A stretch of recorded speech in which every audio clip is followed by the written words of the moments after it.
Hi, hello, welcome everyone to 55 Spin. Welcome to my first site, season 14, Boston, episode 5 review, guys. Let's go, let's get it. All right, so this episode is, I believe it started on day 3, so that is the day, the next day after they arrived in Puerto Rico.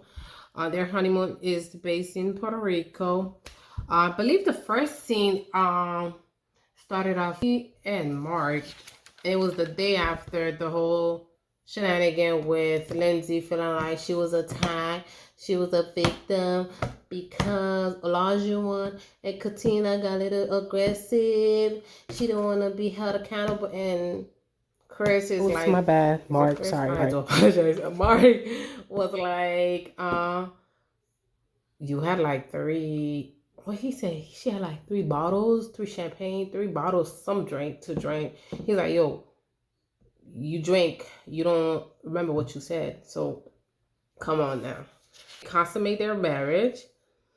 They did one of the first activity they did as a couple was they went in, made their own pina colada. Find out that Mark doesn't like pineapples really much, and then Lindsay, do she love her some pina colada?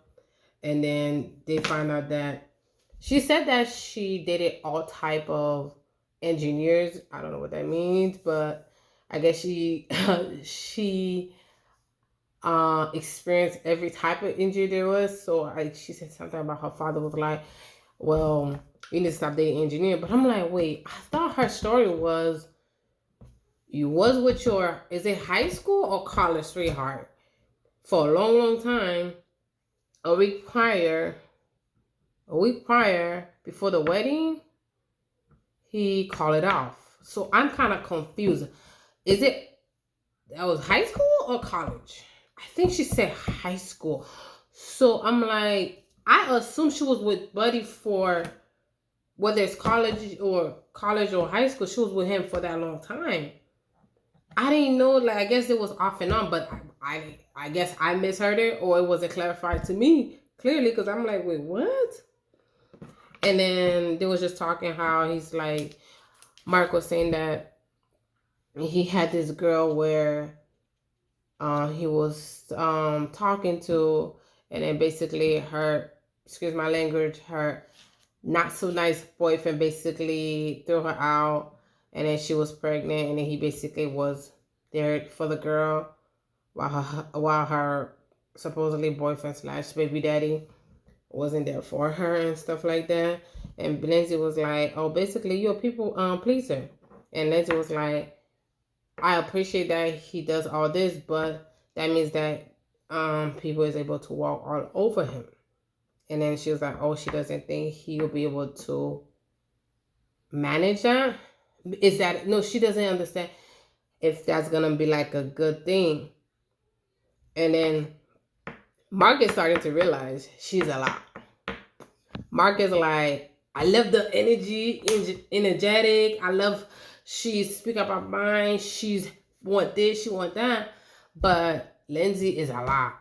And then Mark thought he was a lot, and he's starting to realize it's a lot. It's like 2-4 times more than himself. So it's like for somebody to be so energetic like himself, to be out there like that, and then for her to be more than what he is, I think he's kind of, and he's starting, like he said, he's starting to see a lot of things going on. It's like, am I able to handle it? Because listen, this girl her moon swings a lot.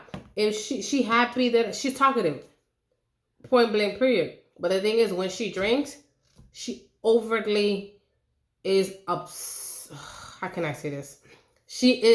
How can I say this? She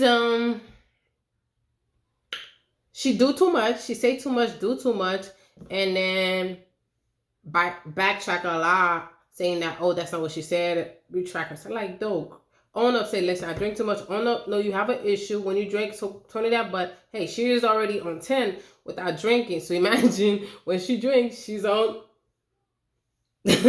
you guessed it, okay? So pretty much with Lindsay, and Mark in this episode. They did a pina colada. They went on a boat. All the couples went on a boat just to enjoy each other. They separated for a little bit. Basically, Lindsay started saying that she was with the ladies. She was like, "Oh, I feel triggered," and then Katina was like, "Huh? Hold up, you was triggered." So basically, Lindsay was like, I was triggered by what happened on the airplane," and then Katina, I'll say that for Katina. But basically, she wanted to play the victim, and Katina was like, "Nah, you ain't gonna play the victim. We ain't doing this. Okay? We're not doing this. Nah, cut that out. Okay?" So basically, we saw that. Then, to what other incident we have with them? Other scenes. Oh, they had dinner.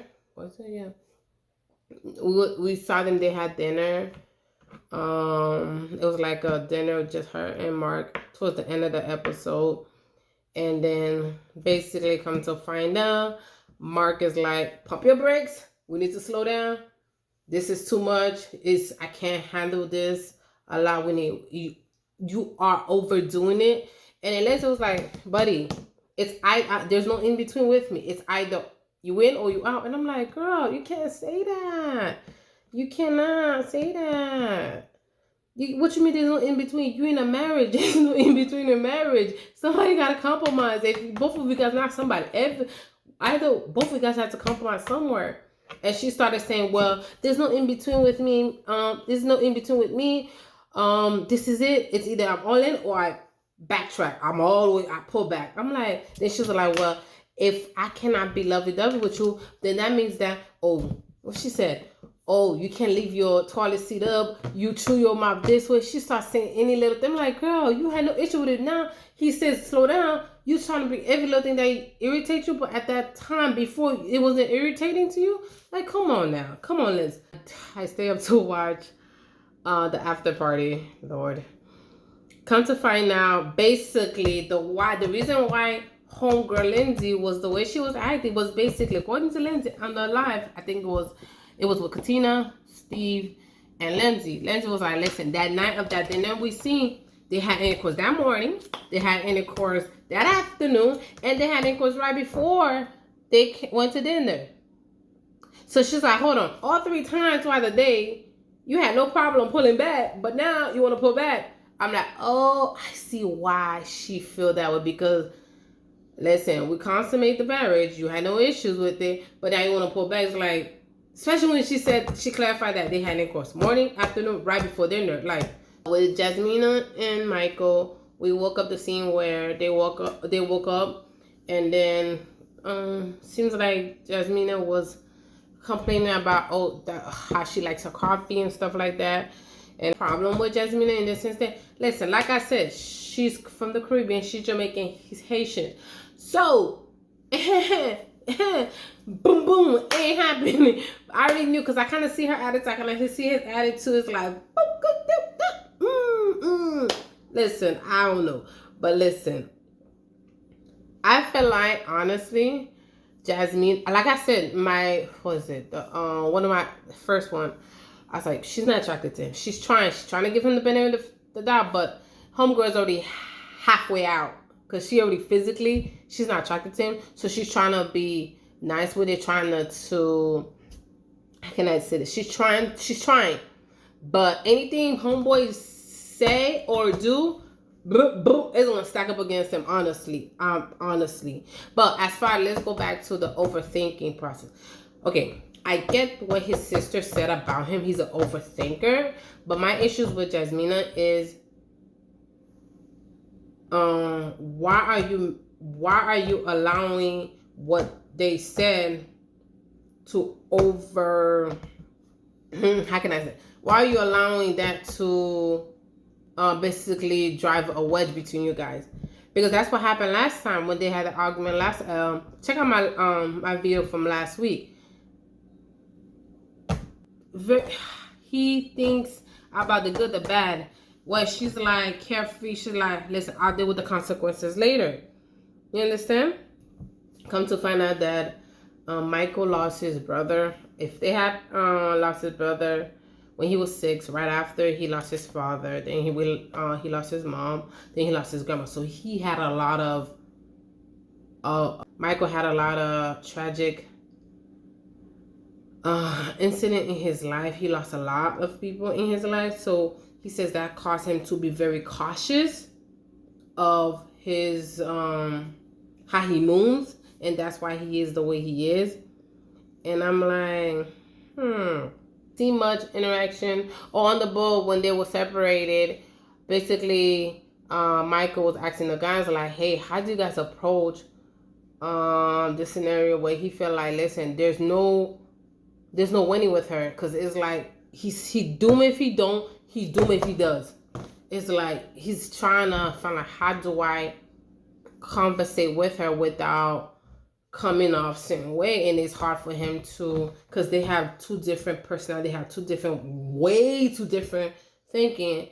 Where I'm gonna say this, as much as I feel like Mike, he's a baby, so as knowing that he's a island boy, especially a Haitian island boy, I know he's baby, but I feel like he wants this, but his way of it's gonna be hard for him to change his ways of thinking. The same with her, when he might come off aggressive and she gonna come off aggressive. He's not gonna like that. She's not gonna like that. That's what they're gonna butt heads. Especially the fact that she just need to admit, listen, buddy, I ain't attracted to you.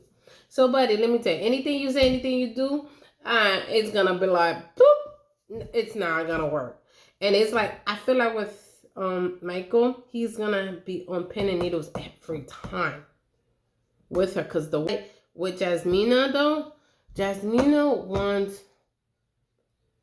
what is it, a beta man, emotionally, mentally, but she wants a alpha man physically. I don't know if that makes sense. That's the best way I could describe it, because people are talking about beta, alpha. Physically, she want an alpha, meaning that she want a tall dude, muscle really big, and emotionally, mentally, she wants him to be able to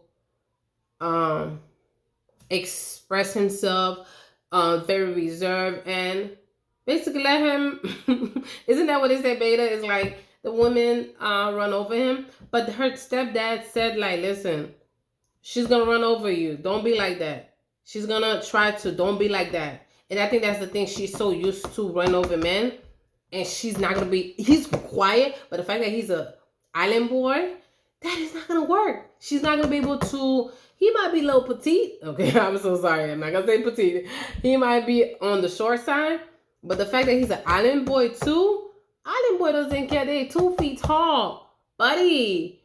They will not allow you to talk to men. Even if they think like they're 6 feet, imagine when they're 6 feet tall, how their attitude is. So that's all I need to say when it comes to them. And then there was, at the end of the episode, for Jasmine and Michael, basically doing the boat, there was an incident where they was playing, on the way back they was playing Never Ever Ever Have, and then pretty much the incident was like, oh, who consummated the marriage? And then Michael was answering. Michael was like, well, we're still getting to, no, we haven't gotten it. And then I do agree with that, was while he was talking, I don't know if it was the editing or what it was, but it seems like as soon as he was talking, she interject herself into the conversation. To me personally, I did not see it as a rude way, but I see where Michael's coming from, because she did interrupt him while he was talking. She didn't do it like just cut him. She did it in a way where it was like, when you were talking, you guys flow with each other. It flows. So if you really did not catch that, you wouldn't understand that as being rude. But coming from a Haitian household background, that's a no-no. Most men, especially in a group of other people, especially if you don't know, even people you know, and you do that, that's a no-no in the Caribbean. That's a no-no. Nah, they don't get down like that. And then he checked he checked on it, and she was like, listen, he came at me, was like, listen, I need you to basically apologize to me for interrupting me. And she's like, for what? I didn't interrupt. She's like, I don't recall interrupting you.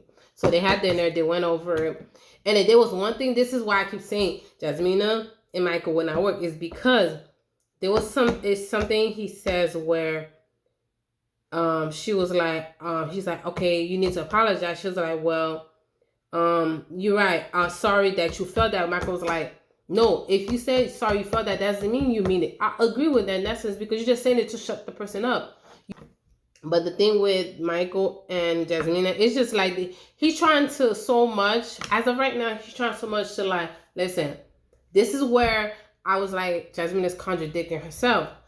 And then because when Michael was like, well, don't say you're sorry. Don't just say it and then you really don't mean it. She's like, well, I'm not going to apologize if I don't mean it, but you just said.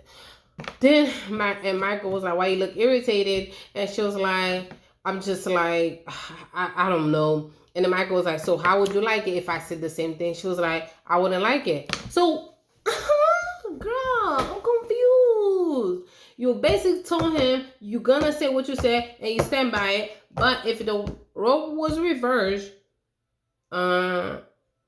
you would have an issue with it? Like, baby girl, like, this is why I think a lot of her attitude, her response towards him is basically due because of the fact that she's not attracted to him 100%. She's trying to not to be shallow. She's trying not to be, oh, it's all about looks.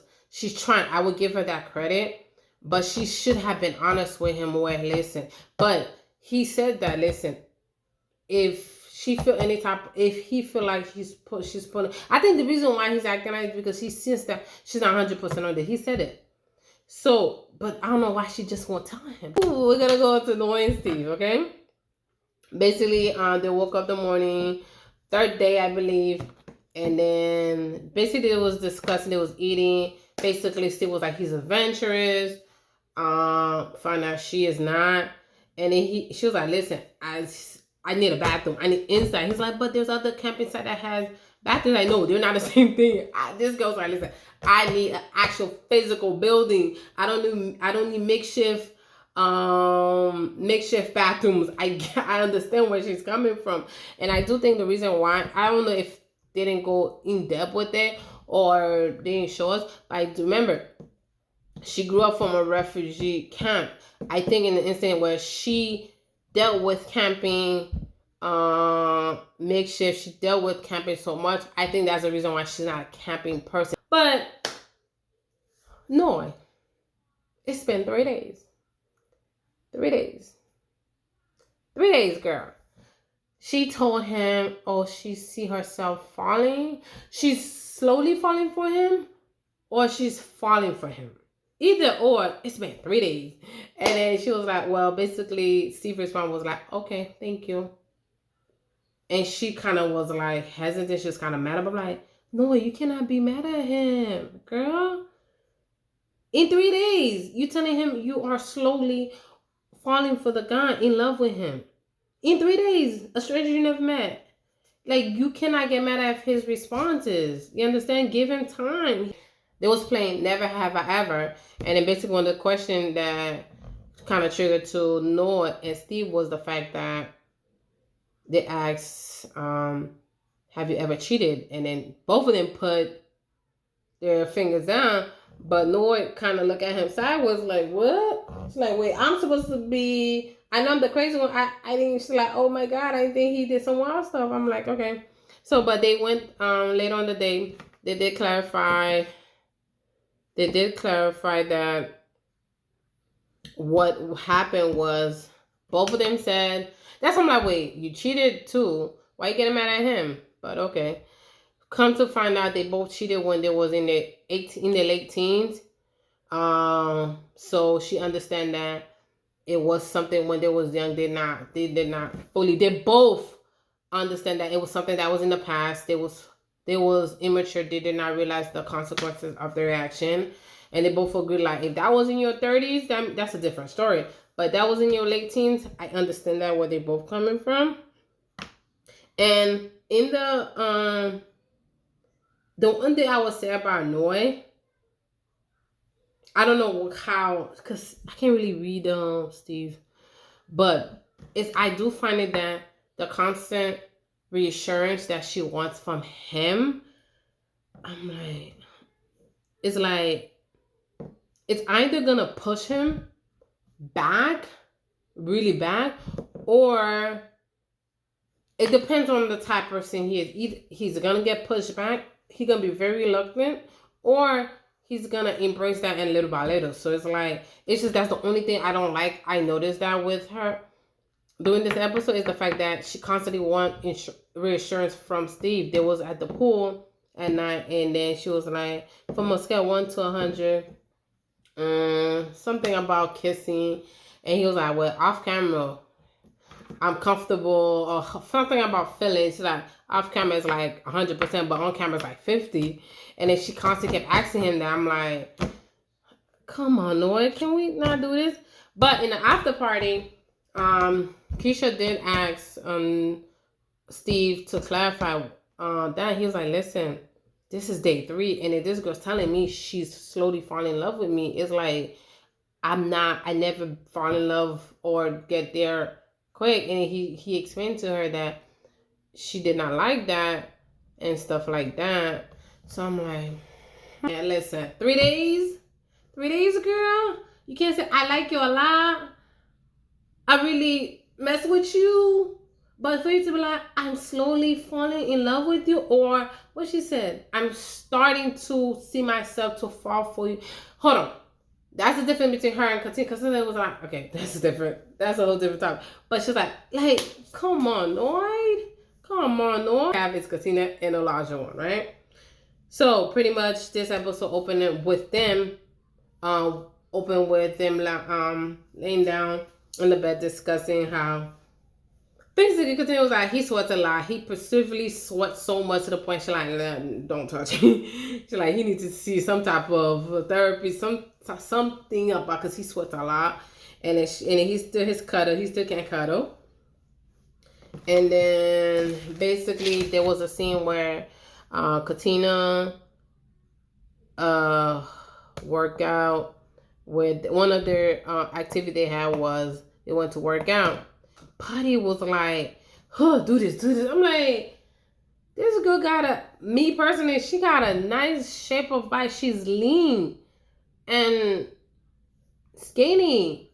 She's slender. Like, I'm like, maybe she might feel like she needs to tone in, but I'm like, you going a little heavy on this little slender girl. No, slender woman, but a large one said that he purposely pushed her to see what would Katina reaction would be. See if she just was gonna suck it up, let him play with her, or push her to her limit, or if she was gonna basically like, no, I can't do this.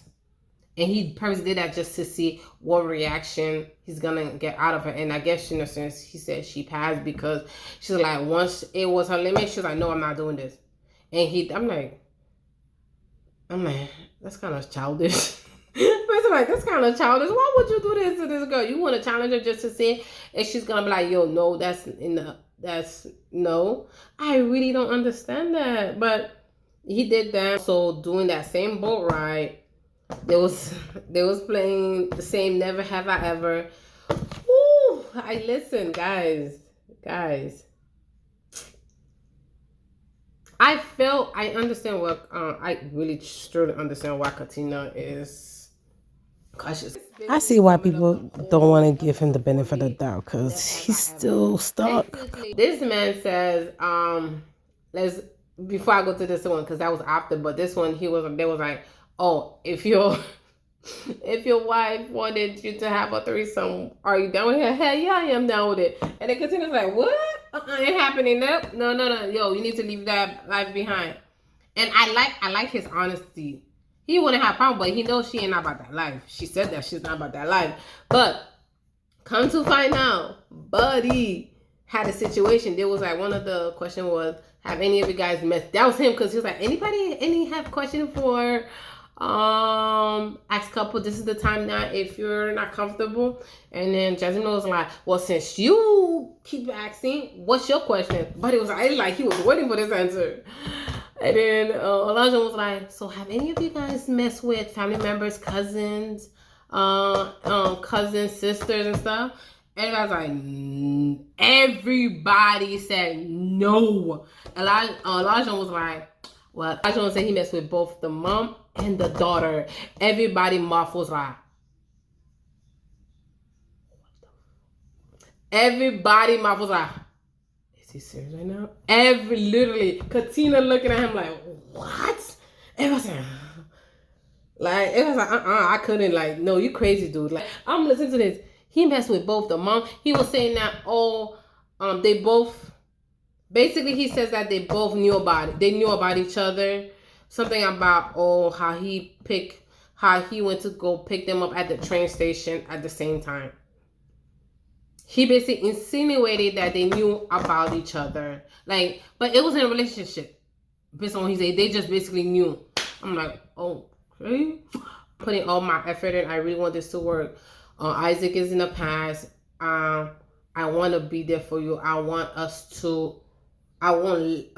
longevity. I want this to work. I do sincerely feel like he is there. It's just his wild side is still there, and I really understand why. And I completely agree why Katina is cautious. Because, baby, he know how to turn it on. And I hope this girl is able to...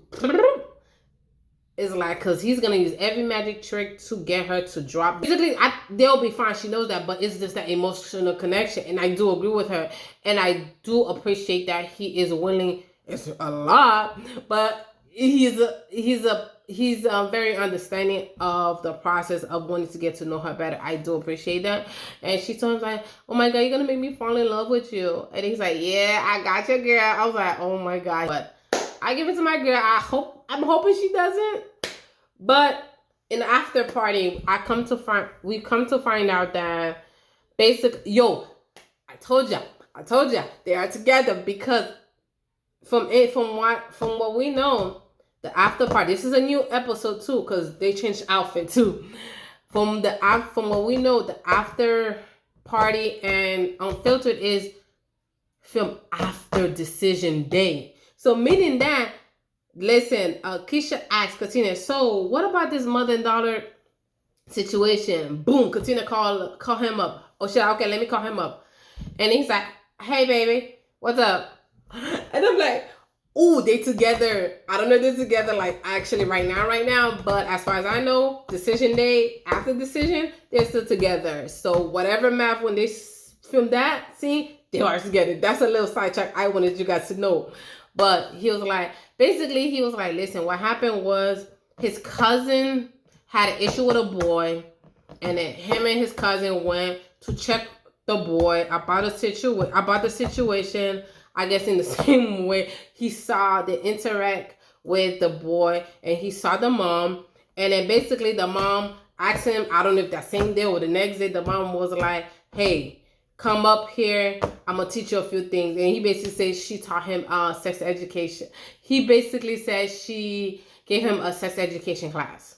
That was that. He said about what, 2 months, a month later, the same boy sister was at the cousin house chilling, and then basically I might be off, but he was like, the daughter was like, hey, I heard about you. The daughter was like, hey, I heard about you. Let's find out. I want some of it. That's basically what he said. I don't remember verbatim exactly the word what he said. He just basically, the daughter was like, hey, my mom said you was good. I want to see it. Like, what kind of mother and daughter are these? Like, I'm trying not to be judgmental, but like, huh? Then he said that a couple months later, he had to, because the mom doesn't drive, he had to go pick them up. The mom called him to pick him up at a train station, and then he went to pick her up, and come to find out the daughter was there, and then he did not even know they was gonna be together. And then basically he said that towards the end they both tapped him on the on the shoulder and said that, oh, he passed the class. I'm like, what? You guys is like, what? I'm like, Elijah, what? My whole thing is, I understand Elijah, he's a wild boy, you know, men. But what mother and daughter is allowing, does this sharing things? Like, I understand friends. Shoot, I might even understand cousins. I might even understand sisters. But mother and daughters? My only thing is, I'm assuming the mom is young, meaning that the mom had the daughter really young, so she's kind of young. I'm assuming, I might be wrong, because I really don't see a older mom, like a mom in their 60s, in the even 60s, 60s or 50s, saying that, doing that. I really don't. It's like, I'm mind boggled about this whole situation. Like what? I'm still like, what? But anyway, anyhow. Big ups to Keisha, whether they did this intentionally or not, but big ups to Keisha for clarifying, to making to have a better understanding, because she basically asked Katina, is like, hey, what's going on, why you feel like you had to address this with Lindsay. Katina was like, listen, my husband is like, you as a white lady, you saying that you triggered, it's not a good look. So as a woman, basically, I need to check you, because he cannot come up to you. The repercussion would not be the same if I were to come up to you. So I do appreciate that.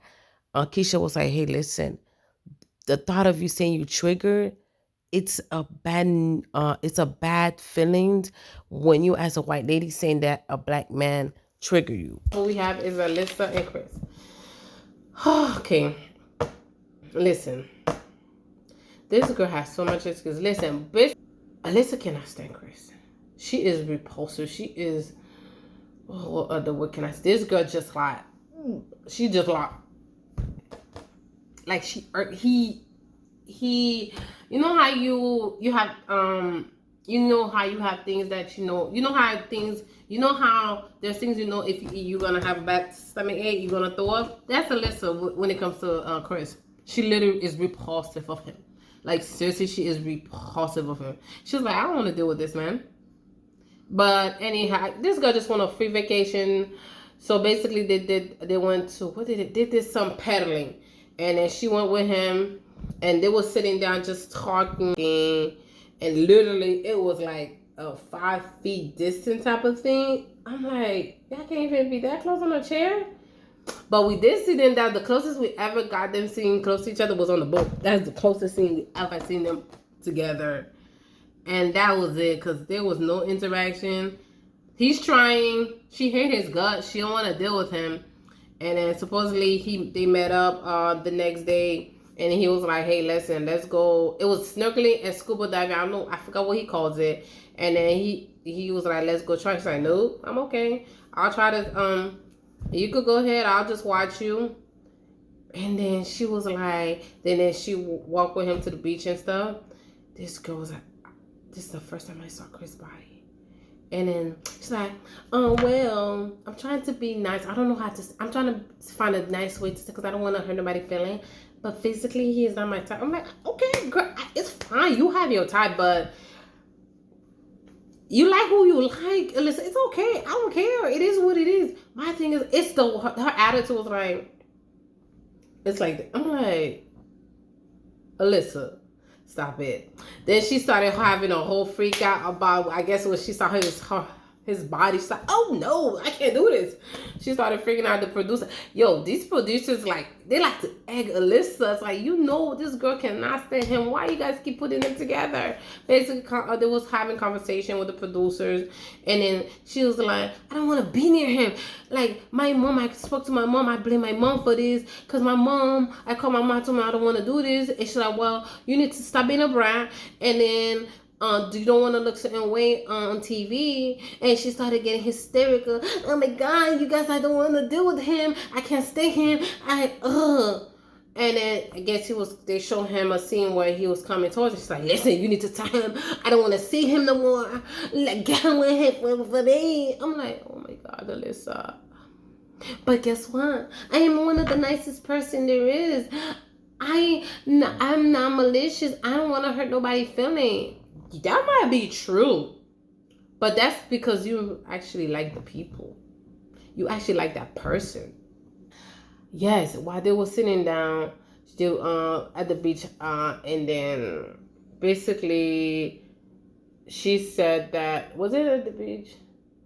I don't remember which one. I don't remember the beach or inside, but they was having a conversation. Basically, Lisa was like, I went to see a psychic. I don't know if that was before the wedding or while they was on their honeymoon, but something happened where after watching Afterlife, that's usually, I think that was before the wedding. So, basically, she told Chris that I seen a psychic. She's like, oh, I'm gonna meet my match. My match gonna have beautiful eyes, and he's gonna have an eagle tattoo. I'm like, damn. She's like, buddy, you won't have no pretty eyes, and you don't got no tattoo. I was like, what? And you very nice. Like, what would you say that to him? Like, keep it confident to yourself. She's like Lindsay. I think that's why they don't fit well, because they say things, they do things, and they want to play the victim. Come on, make it make sense. But I see why they hate each other, because they're so much alike. Come to find out, Lindsay said in the after party, according to her, she heard, which might be true, may not be, according to her, from the groomsmen of Chris, she went to her match, her perfect match, has beautiful eyes, has a lion tattoo. Lion tattoo. And I'm like, wait, she said eagle. But, and then I guess Steve interjected himself, was like, no, listen, I guess what happened was one of the day after the wedding, I don't know, while in the lobby, he saw Chris and Mark, and then he said, they was talking, and they was like, hey, listen, Alyssa said her perfect match has beautiful eyes and a lion tattoo. And then Chris and Mark was joking like, I hope you don't have a lion tattoo. And he's like, yes, I do. And that got back to Noah. And then supposedly that upset Noah. She cried about it. That's what. And then Alyssa changed it from a lion tattoo to an eagle tattoo. So now my problem is with Alyssa. Girl, why are you lying? Why are you lying? Why are we lying? Why? Just say you already told him you don't like him, but why we need to lie with this whole thing? Oh, it was a lion, it was a tattoo, it was a lion, or it was an eagle tattoo. But guys, that's it for this, because I can't with Alyssa. Like, bye you guys. See you guys next week. Bye.